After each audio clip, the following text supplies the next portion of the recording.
विरोधी प्रदर्शन ने अब खतरनाक मोड़ ले लिया है और ईरान में फैली अशांति के दौरान अभी तक 500 से ज्यादा लोगों की मौत हो चुकी है, जिसमें प्रोटेस्टर्स और सुरक्षाकर्मी दोनों शामिल हैं।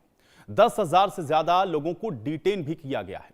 वहीं अमेरिका की ओर से भी ईरान के प्रदर्शनकारियों के समर्थन में लगातार बयान आ रहे हैं। राष्ट्रपति डोनाल्ड ट्रंप ने कई बार खुली और कड़ी चेतावनी तक दे दी है कि अगर प्रदर्शनकारियों पर गोली चलती है तो इसका कड़ा जवाब दिया जाएगा।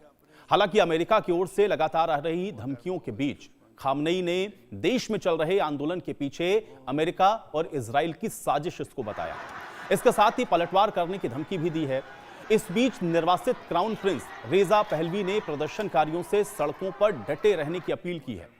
ईरान में सुप्रीम लीडर अयातुल्ला अली खamenei के खिलाफ सड़कों पर उबाल लगातार जारी है, यानी कि प्रदर्शनकारियों ने ईरान की कमर तोड़ दी है। अब इन सब के बावजूद एक सवाल हर किसी के मन में है कि ईरान की ऐसी बर्बादी के बावजूद उसका मित्र देश रूस आखिर उसकी मदद के लिए आगे क्यों नहीं आ रहा है, और क्या वजह है जो रूस सिर्फ बयान पे बयान दे रहा है, ईरान की सैन्य और अन्य तरीकों से मदद नहीं कर रहा। और अगर अमेरिका ने हमला किया तो क्या रूस ईरान की तरफ से टक्कर लेने के लिए उतरेगा? ये सवाल अब सबके जहन में है।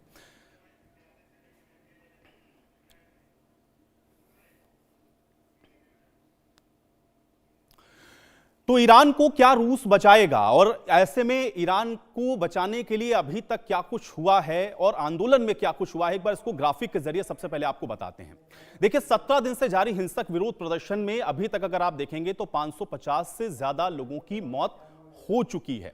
ये कुछ आंकड़े हैं जो कि अभी तक जो तबाही हुई है वो आपको हम बताते हैं। दूसरा, अब आप ये देखिए 48 सुरक्षा कर्मियों की मौत अभी तक हो चुकी है। ये सुरक्षा कर्मी हैं 48। इसके अलावा 10,600 से ज्यादा लोगों को अभी तक गिरफ्तार किया गया है, यानी कि ईरान में जो आंदोलन चल रहा है उसमें अभी तक ये हुआ है। प्रदर्शन के बीच में अगर आप देखेंगे तो ईरान ने अमेरिका को चेतावनी भी दी है और यह कहा है कि अगर हमला किया तो अमेरिका को इसका जवाब मिलेगा। इजराइल को भी निशाना बनाया जाएगा, यह ईरान कह रहा है, यानी कि अमेरिका और इजराइल दोनों को कह रहा है। अब इसके अलावा देखिए, ईरान की तबाही से रूस को क्या नुकसान है। ईरान का पतन हुआ तो मध्य पूर्व में रूस का जो प्रभाव है वो कम हो जाएगा। यह थोड़ा और बेहतर तरीके से आपको समझना होगा। रूस ने ईरान में गैस, ऊर्जा और तमाम ऐसी चीजें हैं जिसमें निवेश किया हुआ है। सत्ता परिवर्तन से रूस को यह सब नुकसान होने वाला है और इसके अलावा निवेश भी खतरे में आएगा। और अब ईरान, अगर पतन ईरान का होता है तो रूस की जो विश्वसनीयता है, यानी कि जो क्रेडिबिलिटी है, वो और कम होगी और मध्य पूर्व में जो अमेरिकी समर्थित शक्तियां हैं उनका वर्चस्व बढ़ेगा, यानी कि यह रूस के लिए कहीं से भी अच्छा नहीं होगा अगर ईरान के साथ ऐसा होता है। ऐसे भी अगर आप देखें तो रूस का एक प्रमुख सहयोगी देश आप ईरान को मान सकते हैं। अब ताकत आप एक बार देख लीजिए, 6.0 सैनिक और 3.5 लाख की जो सेना है, लगभग 550 लड़ाकू विमान ईरान के पास में हैं। छोटी तेज नावें, पनडुब्बियां और माइंस भी हैं ईरान के पास। तो ये ताकत हम आपको बता रहे हैं। हजारों बैलिस्टिक और क्रूज मिसाइलें हैं, इनकी रेंज 2000 से 3000 किलोमीटर की है। ये सैन्य ताकत है। सैन्य बजट अगर आप देखेंगे तो लगभग 10 से 15 अरब डॉलर का अभी तक का जो सैन्य बजट है, और यानी कि युद्ध में अगर ईरान और अमेरिका आमने सामने आ जाएं तो फिर ईरान वहां पर कहीं भी आपको टिकता हुआ नहीं दिखेगा, क्योंकि अमेरिका वैसे भी वैश्विक महाशक्ति है, विश्व का सबसे शक्तिशाली देश है। लेकिन ये सारे जो आप कह सकते हैं आंकड़े हैं, ये समय ईरान के लिए किसी भी तरह से उसके हित के लिहाज से तो बेहतर नहीं है। लेकिन एक सवाल जो हम लगातार उठा रहे हैं कि भाई रूस का ऐसे में स्टैंड क्या होना चाहिए, ये हम सबको समझना पड़ेगा। अब रूस के पास अमेरिका से भी बड़ा परमाणु हथियार का जखीरा है। इसके अलावा रूस के पास परमाणु हथियार पर जो पुतिन है उनका पूरी तरह से कंट्रोल है, यानी कि रूस अगर ईरान के साथ आ जाएगा तो फिर ये स्थितियां बदलेंगी। 1710 एटम बम अलग अलग जगहों पर तैनात हैं रूस के। इसके अलावा बैलिस्टिक मिसाइल पर 870 से ज्यादा हथियार रशिया के पास हैं। तो यानी कि अगर रशिया और ईरान ये दोनों एक साथ खड़े हो जाएं तो फिर आप एक तरीके से मान लीजिए कि फिर अगर अमेरिका का कोई दखल होता है तो वो जाहिर है कि विश्व युद्ध की ओर ही ले जाएगा, क्योंकि दोनों ही बड़े देश आमने सामने होंगे। लेकिन हाँ, एक जो सबसे महत्वपूर्ण जो सवाल है वो लोगों के जहन में है कि आखिर रशिया अभी तक खुल करके क्यों ईरान के साथ नहीं आ रहा है और इसके क्या कारण हैं, आज इसको थोड़ा और बेहतर तरीके से समझने की कोशिश करेंगे। एक बेहद खास मेहमान मेरे साथ इस बीच जुड़ चुके हैं, पहले उनका परिचय करवा देते हैं, उसके बाद आज की इस महत्वपूर्ण चर्चा को आगे बढ़ाएंगे। Wing commander retired Praful Bakshi ji हमारे साथ जुड़ रहे हैं रक्षा विशेषज्ञ के तौर पर। विंग कमांडर प्रफुल्ल बख्शी जी, बहुत स्वागत है आपका। प्रफुल्ल जी, आपसे मेरा यही सवाल है, चूंकि हम लोग लगातार देख रहे हैं जिस तरह की परिस्थितियां बनी हुई हैं इस समय ईरान के अंदर और जिस तरह का विरोध प्रदर्शन है, बार बार देख रहे हैं हम लोग कि रशिया की ओर से बयान भी दिया जा रहा है, कुछ तल्खियां भी लगातार हम लोग देख रहे हैं कि तल्ख लहजे में ईरान के समर्थन में रशिया कह तो जरूर रहा है, लेकिन उस तरह से खुल करके नहीं दिख रहा है। क्या रूस खुल करके आपको लग रहा है कि अगर इस तरह की कोई स्थितियां और ज्यादा बिगड़ती हैं तो ईरान के साथ खड़ा होगा? कैसे इसको आप देखते हैं? थैंक यू वेरी मच अपने शो में बुलाने के लिए। ये डिस्कशन तो पहले भी हो चुका है कि रशिया और अमेरिका क्या कन्फ्रंटेशन में आएंगे।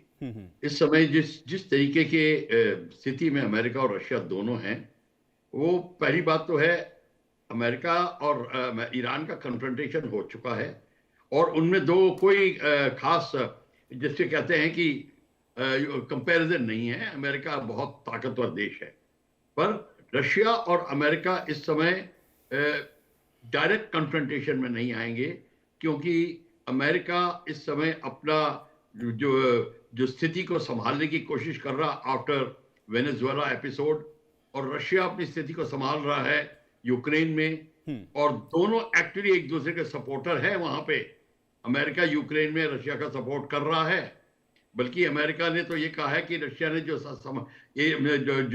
एरिया ले लिया वो रेगुलराइज हो जाए, क्योंकि अमेरिका अपना फायदा देख रहा है उस एरिया में। तो इस स्थिति के अंदर पहली बात, जब हम कोई इक्वेशन ऐसी बनाते हैं जिसमें रशिया और अमेरिका कन्फ्रंटेशन हो, तो बड़ा मुश्किल होगा। रशिया पूरा ट्राई करेगा कि किसी तरीके से अमेरिका के साथ में और ईरान और अमेरिका के बीच में कोई ऐसी स्थिति पैदा हो जाए जिसमें लड़ाई ना करनी पड़े, तो मतलब दोनों को और रशिया को इंटरवीन ना करना पड़े। ये रशिया के हित में होगा इस समय। रशिया नहीं चाहेगा कि वो ऐसी लड़ाई में घुस जाए जिसमें कि अमेरिका का सामना हो और फिर वहां यूक्रेन में फंसा हुआ है इत्यादि। हालांकि चाइना पीछे वेट कर रहा है और चाइना इस गेम के अंदर पूरा अपना फायदा उठाने की कोशिश कर रहा है। वो देख रहा है इक्वेशन कैसे बनती है ताकि वो नहीं। लेकिन प्रफुल्ल बख्शी जी, एक चीज थोड़ा सा मेरे दर्शकों को जरा आप समझा दें, और मुझे लगता है कि बेहतर आप इसको बताएंगे। ये तो मोटे तौर पर सबको दिख रहा है कि यूक्रेन के साथ अभी उलझा हुआ है रशिया, इसलिए हो सकता है कि बिल्कुल डायरेक्ट अभी उस तरह का इन्वॉल्वमेंट ना हो, लेकिन अगर इस तरह की परिस्थितियां बन जाएंगी तो नुकसान तो जाहिर है कि रशिया को इसका होना है। तो क्या आपको लग रहा है कि कुछ बैक सपोर्ट या इस तरह की कोई चीजें हो सकती हैं अगर डायरेक्ट कन्फ्रंटेशन ना भी हो तो? देखिए, डायरेक्ट कन्फ्रंटेशन ना हो, वो पूरा सपोर्ट रहेगा। जैसे कि ईरान ने सपोर्ट किया है रशिया को, उन्हें अपने ड्रोन्स भेजे हैं, ऑर्डिनेंस सप्लाई भेजी है, जो आर्टिलरी शेल्स हैं जो कि पूरे नहीं पड़ रहे थे रशिया को, क्योंकि इसकी 4 साल की लड़ाई में, और वहां पूरा नेटो सपोर्ट कर रहा है यूक्रेन को, तो रशिया ने एक किस्म से बहुत बड़ा अभियान सिर्फ यूक्रेन से नहीं लड़ रहा था, वो यूक्रेन सपोर्टेड बाय नेटो से लड़ रहा था। तो इस समय रशिया बड़े प्रेशर में है वहां पे, उसमें दो राय नहीं है, और रशिया अवॉइड करेगा इसको, क्योंकि बस डायरेक्ट कन्फ्रंटेशन में रशिया नहीं घुसेगा। अपना पूरा आर्म सप्लाई करेगा, अपने पूरे जिसको कहते हैं फाइटिंग मटेरियल। अब फाइटिंग मटेरियल में आपको मैं बात क्लियर करा दूं, हम गिनती में टैंक वगैरह को गिनता ना गिने, क्योंकि ना अमेरिका का टैंक ईरान तक पहुंचेगा, ना ईरानी टैंक अमेरिका तक पहुंचेगा। बात होगी मिसाइल्स की और एयरक्राफ्ट की, लॉन्ग रेंज बैलिस्टिक मिसाइल्स और बॉम्बर एयरक्राफ्ट इत्यादि होंगे, वो जरूर होंगे। पर और शिपिंग, जहां पे अमेरिका की शिपिंग को ईरान पकड़ेगा, जहां पे ईरानियन शिपिंग को अमेरिका पकड़ सकता है, वो हो सकता है। Ships, the battle fleet can come right up to in the Persian Gulf on, but vice versa Iran के पास सबमरीन हैं और शिप्स हैं, पर ऐसा उनके पास नहीं है जिसको कि आप कह दें कि उनकी फ्लीट वहां तक जा सके। तो नहीं, अमेरिका बिल्कुल को। सही कह रहे हैं सर आप। और वैसे भी अमेरिका और ईरान के तो खैर कंपैरिजन नहीं हम लोग कर सकते हैं, लेकिन हाँ ये जरूर है कि रशिया अगर साथ में रहेगा तो ये चीजें पर थोड़ी सी एक और बात बेहतर हो बता सकती दूं है। आपको। सर मैं पर बिल्कुल मैं एक आऊं, बात सर माफी के साथ थोड़ा सा रोक रहा हूं, मैं आऊंगा। एक सवाल है मेरा, मैं दर्शकों के बीच हमने रखा था, उसका एक सर्वे मैं दर्शकों को बताता हूं, उसके बाद मैं इसी के साथ आपके साथ फिर से इस चर्चा को आगे बढ़ाऊंगा। देखिए हमने सवाल ये पूछा था कि ईरान में चल रहे विरोध प्रदर्शन और आर्थिक संकट के बीच में खामनेई की सरकार को बचाने के लिए रूस क्या करेगा। अब लोगों की राय देखिए, रूस कुछ नहीं करेगा, वो पहले से ही युद्ध झेल रहा है, 29% लोग ऐसा मानते हैं। रूस का समर्थन सिर्फ मौखिक है, ये 17% लोगों का मानना है। रूस सेना भेज सकता है, 34% लोग ये भी कहते हैं।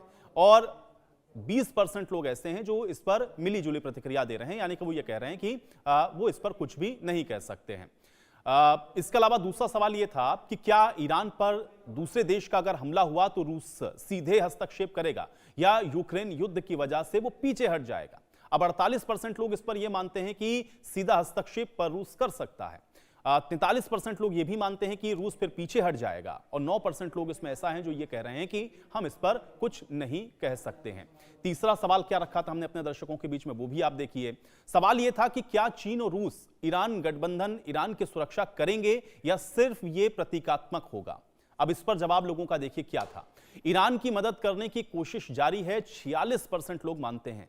बिल्कुल नहीं, यानी कि 34% लोग का यह मानना है कि नहीं ऐसा बिल्कुल भी नहीं है और कह नहीं सकते, ये 20% लोग हैं जो ये बात कह रहे हैं। प्रफुल्ल बख्शी जी हमारे साथ लगातार बने हुए हैं। प्रफुल्ल जी, आपकी बात भी अधूरी रह गई थी और ये सवाल भी अब सबके जहन में है कि क्या ये जो अभी सपोर्ट की बात हो रही है या वैश्विक स्तर पर जो भी देश हमको दिख रहा है कि ईरान के समर्थन में खड़े हो रहे हैं, ये सिर्फ एक ओरल या फिर एक मौखिक बात है। जब वक्त आएगा तो फिर उस तरह की यूनिटी या फिर उस तरह से एक साथ होकर के कोई आपको एक नया फ्रंट खुलता हुआ नहीं दिख रहा है। प्रफुल्ल जी देखिए, सबसे बड़ी बात है, जो आप एक दूसरे को आर्म सप्लाई कर रहे हैं वो जारी रहेगा। हालांकि उसके ऊपर भी ऑब्जेक्शन उठाई जा सकती है। अगर अमेरिका कहे कि जहां से अमेरिका की ईरान की सप्लाई आ रही है उस सोर्स को मैं अटैक करता हूं, तो वो बड़ा वैलिड होगा, पर वो करेगा नहीं। वैलिडिटी बता दी मैंने, वो करेगा नहीं। और दूसरी बात है, ग्राउंड फोर्सेस का तो इस्तेमाल ही नहीं होगा, क्योंकि ग्राउंड फोर्सेस कहीं भी नहीं लगेंगी। तो बात रहेगी एरियल बम्बार्डमेंट पे, सरफेस टू सरफेस मिसाइल पे और लॉन्ग रेंज और long range aircraft aerial attack के ऊपर होगा। लॉन्ग रेंज एरियल अटैक में अमेरिका की बढ़त है। Iran is nothing to write home about. कुछ नहीं है ईरान के पास, इतना ज्यादा नहीं है कि वो कुछ ऐसा कर सके। हाँ, उसकी जैसे समरी बताई थी वो है, पर जो न्यूक्लियर वेपन्स को हम गिनती कर रहे हैं हमें नहीं करनी चाहिए, क्योंकि आप चाहे 10 मेगाटन बॉम्ब का इस्तेमाल करो चाहे 100 का करो, दोनों की क्षति होगी। अब ये देखना पड़ेगा, अगर आप न्यूक्लियर वेपन्स को लॉन्च की बात है तो मिसाइल्स ईरान के पास में भी है, मिसाइल्स अमेरिका के पास में भी है। सिर्फ न्यूक्लियर वॉरहेड लगाना है। एक न्यूक्लियर वॉरहेड वाली मिसाइल अगर अमेरिका पे लैंड करती है, वहां पे बगावत हो जाएगी अमेरिका में। लोग सहेंगे नहीं इस बात को। प्रेसिडेंट विल टॉपल और एवरीबॉडी विल गो। तो ये आप मान के चलिए उनकी कैपेसिटी नहीं है न्यूक्लियर वेपन्स को झेलने की। हाँ, बिल्कुल, लेकिन प्रफुल्ल बख्शी जी फिर इसके साथ एक सवाल और मेरा है कि अगर ये रिजीम चेंज हो जाता है वहां पर या खामनेई का सत्ता से बेदखल वो हो जाते हैं, कोई नया वहां पर हमको एक दिखता है कि एक नया सत्ता वहां पर काबिज हो रही है, तो इसका जो असर है वो किस तरह से फिर पड़ता हुआ आप देख रहे हैं और वैश्विक परिप्रेक्ष्य में फिर इसके क्या नतीजे आने वाले हैं अगर ऐसा होता है तो? आपका क्वेश्चन रिपीट कर दें जरा दोबारा। सर मेरा सवाल यह है कि अगर रिजीम चेंज हो जाती है ईरान में तो फिर इसका जो असर है वो किस तरह से पड़ता हुआ आप देख रहे हैं वहां पे? देखिए, रिजीम चेंज के तो आशा है, ये उसमें किसी की इंटरवेंशन की भी जरूरत नहीं है, क्योंकि खमीनी बहुत अनपॉपुलर हो चुका है, उसमें दो राय नहीं है। यहां तक कि सबसे ज्यादा ऑपोजिशन उनकी विमेन जनता से आ रही है, जो कि बिल्कुल खिलाफ है इसके और उनके राइट्स और जा रहे हैं। और आजकल जो रेडिकल इस्लाम को कोई नहीं फॉलो करना चाहता, दे डोंट लाइक शरीयत लॉज एंड एटसेट्रा, जितने जो उसके साथ में सैंक्शंस आते हैं वो कोई नहीं लाइक करता। इसमें खमीनी की काफी इस समय इसको प्रॉब्लम है। और शाह ऑफ ईरान का जो लड़का है वो क्राउन प्रिंस वो वापस आ रहा है, उसकी बहुत ज्यादा सपोर्ट है। और एक और बात बता दूं, मोसाद बड़ा एक्टिव है ईरान के अंदर। क्यों? क्योंकि मोसाद ने हेडक्वार्टर बनाया हुआ है राइट फ्रॉम 1978 से, जब ईरान और इराक लड़ाई कर रहे थे। और मोसाद इस तरीके से घुस गया है, they are not Israelis, they are Iranians now, वो under the pay of Iran. वो जो हैं वो बहुत, उन्होंने ही इजराइल को बहुत इंपॉर्टेंट इंफॉर्मेशन दी है, उन्होंने ही उनका काम करवाया है। तो मैं ये बता दूं कि ईरान को ये प्रॉब्लम आएगी, और बम्बार्डमेंट जब ईरान की शुरू होगी, अमेरिका अगर बम्बार्ड करता है, मेरे को डाउट है कि इस समय फिजिकली रशिया इंटरवीन करेगा, क्योंकि उन्होंने दोनों ने न्यूक्लियर डिफेंस पैक्ट साइन थोड़ी किया है एक दूसरे के साथ। ये दोस्त है, एक दूसरे के साथ यारी है, वो दूसरी बात है। एक बार था जब ईरान और इराक जब लड़ रहे थे, इजराइल के पूरे साइंटिस्ट बैठे ईरान में, ईरान की मदद कर रहे थे, उनकी मिसाइल्स तैयार करा रहे थे, केमिकल एंड बायोलॉजिकल वेपन के वॉरहेड लोड करा रहे थे, सब कुछ कर रहे थे, एयरक्राफ्ट को रेडी कर रहे थे, उनकी आर्मामेंट दे रहे थे और उनके एवियोनिक्स दे रहे थे, पर इंटरवीन नहीं कर रहे, लड़ नहीं रहे थे उनके साथ, उनके बिहाफ में। ये जरूर हो सकता है, रशियंस टेक्नोलॉजी रहेगी, एडवांस टेक्नोलॉजी रहेगी, बट उससे ज्यादा रशिया नहीं इंटरवीन करेगा। चलिए प्रफुल्ल जी, इसको थोड़ा सा और हम लोग और बेहतर तरीके से समझने की कोशिश करेंगे। सर्वे के कुछ और सवाल हैं, वो भी दर्शकों के बीच में रखते हैं, उस पर राय क्या है वो भी बताते हैं। देखिए, कुछ और सवाल थे जो हमने अपने दर्शकों के बीच में रखे। अब इसमें सवाल ये था कि रूस की आर्थिक हितों पर पश्चिमी देशों के प्रतिबंध और ईरान को बचाने का जो फैसला है उसको क्या ये प्रभावित करेगा। 71% लोग ऐसे हैं जो मानते हैं कि हाँ, ये बिल्कुल इसको प्रभावित करेगा। बिल्कुल नहीं प्रभावित करेगा 23% लोग ऐसा मानते हैं, और 6% लोगों का ये कहना है कि इस पर हम कुछ कह नहीं सकते। एक और सवाल था जो हमने अपने दर्शकों से पूछा था। सवाल ये था कि अगर ईरान कमजोर होता है तो इसका जो असर है वो रूस पर क्या होगा। अब 26% लोग ये मानते हैं कि इसका कोई असर रूस पर नहीं होने वाला है। 11% लोग ये मानते हैं कि रूस की छवि खराब हो सकती है, और 63% लोगों का ये मानना है कि अगर वहां सत्ता परिवर्तन हो जाता है तो फिर दोनों के जो रिश्ते हैं वो खराब हो जाएंगे। और इस बीच एक और मेहमान मेरे साथ जुड़ चुके हैं। मनन द्विवेदी जी हैं, विदेश मामलों के जानकार हैं। मनन द्विवेदी जी, आपका भी आज की इस चर्चा में बहुत स्वागत है।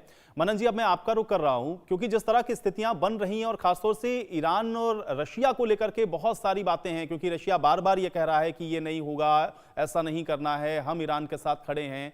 लेकिन अगर वाकई में इस तरह की परिस्थितियां बन जाती हैं तो फिर क्या रशिया, आपको लग रहा है कि खुल करके मैदान में आएगा, या अभी यूक्रेन की वजह से इस तरह की स्थिति बनती हुई आपको नहीं दिख रही है? ओवरऑल क्या सिनेरियो आप देख पा रहे हैं मनन जी? देखिए, यहाँ पर मैं ये टिप्पणी करना चाहूंगा कि जहां तक रशिया और ईरान की बात है, मुझे नहीं लगता कि despite of material support, military support और जो इंटेलिजेंस स्पाइंग का सपोर्ट है, जो रशिया हर तरीके का टेक्नोलॉजिकल सपोर्ट भी देता है ईरान को, पर मुझे नहीं लगता कि अमेरिका और इजराइल अगर ये लोग बॉम्बार्ड करते हैं ईरान को तो रशिया कुछ करेगा। क्योंकि अगर हम पिछले इंस्टेंसेस को देखें तो हम पाएंगे कि जिस तरीके से अमेरिका ने अपने B-52 बॉम्बर से बॉम्बिंग की थी नातांज और बाकी के ईरानियन न्यूक्लियर फैसिलिटीज को, तो उसके बाद कुछ भी नहीं हुआ। बस एक पीस का सन्नाटा या आतंक और अटैक और आक्रांता के युद्ध के बाद का सन्नाटा ही ईरान पे छाया रहा। तो मुझे लगता है कि रशिया की ये ग्रांड स्टैंडिंग है, रशिया की ये डिप्लोमेटिक पोस्चरिंग है, और रशिया मिलिटरीली, इकोनॉमिकली कुछ कर सकता है तो करेगा, पर मिलिटरीली और बूट्स ऑन ग्राउंड के संदर्भ में ईरान की बचाव में रशिया कभी नहीं आएगा। क्योंकि व्लादिमीर पुतिन और डोनाल्ड ट्रंप साहब की भी बहुत अच्छी अंडरस्टैंडिंग है, और डोनाल्ड ट्रंप साहब का एक पासिंग रिमार्क की तरह अपने हर रशिया की स्पीच में बोलते हैं कि आई लाइक व्लादिमीर पुतिन, और मुझे डिक्टेटर और तानाशाह पसंद है।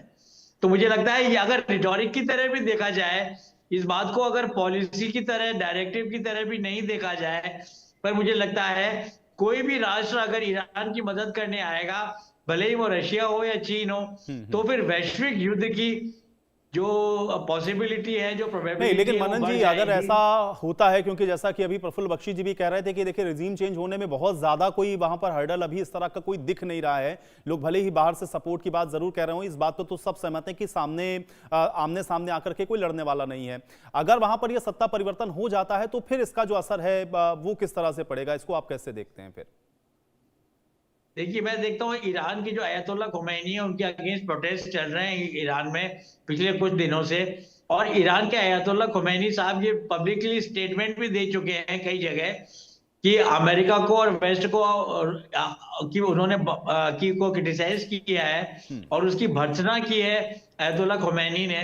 और उन्होंने बोला है कि वेस्ट को इंटरफेयर नहीं करना चाहिए और उन्हें और एक तरीके की रिजीम चेंज की बात नहीं करनी चाहिए।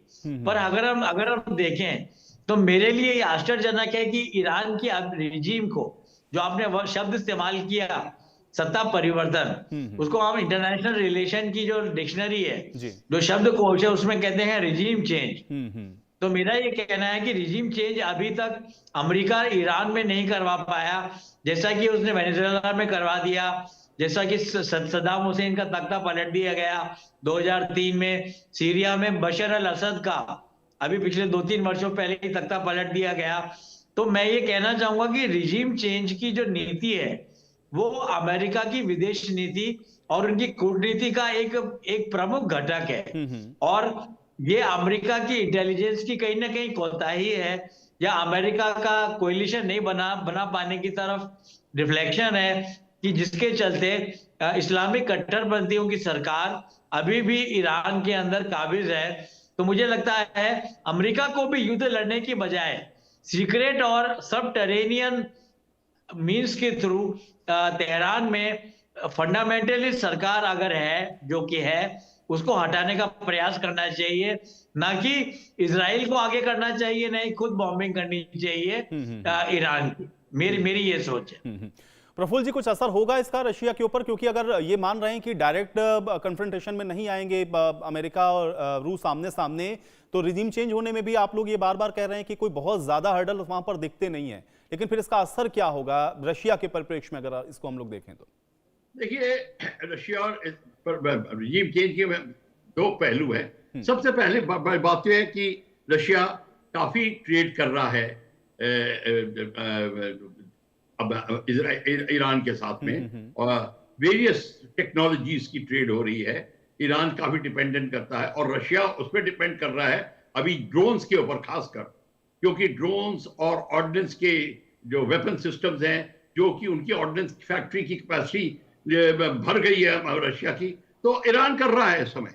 और जो ईरान के जो ड्रोन है बड़े घातक सिद्ध हो रहे हैं यूक्रेन के अंदर, उनकी स्पीड बहुत हाई है, पर वो उसको छोड़ के रशिया बहुत ज्यादा ट्रेड कर रहा है।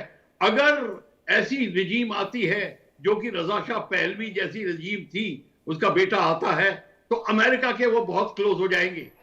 अमेरिका उनको बहुत सपोर्ट करेगा, क्योंकि रजा शाह पहलवी वो द डार्लिंग ऑफ अमेरिका। उसको अमेरिका को यही तो रोष है कि शरीयत पद्दारी और अल खमीनी ने मिलके इनके शाह को गिराया था। तो उस समय रशिया को काफी चोट पहुंच सकती है, उसके ट्रेड पे असर आ सकता है, इकोनॉमी पे असर आ सकता है। पर अगर वो रिजीम ना हुई और कोई हुई, तो मेरे ख्याल से ट्रेड जारी रहेगा, बिकॉज एट द मोमेंट जो भी रिजीम आएगी वो प्रो अमेरिका होगी, वो रशिया को पता है। तो इस समय रशिया बड़ा सोच विचार कर रहा है कि क्या किया जाए। बट अमेरिका को ये जितनी इस्लामिक कंट्रोल्ड रिजीम्स है वो पसंद नहीं है, वो मिलिट्री डिक्टेटरशिप पसंद करता है, वो बड़ी बात है। और टेररिज्म पे भी डिपेंड करता है, but provided it is not against it. तो अमेरिका का ये गेम बिल्कुल क्लियर है। तो अब ये देखना है कि पहलवी का जो बेटा आया है वो किस तरीके से, या वो अपनी बढ़त हासिल करता है कि नहीं, और अब आगे क्या होता है इसके लिए मुझे लगता है कि थोड़ा सा भी और इंतजार करना होगा। बहुत शुक्रिया प्रफुल्ल बख्शी जी, आपने अपना कीमती वक्त निकाला। और मनन द्विवेदी जी, आपका भी बहुत शुक्रिया कि आपने अपना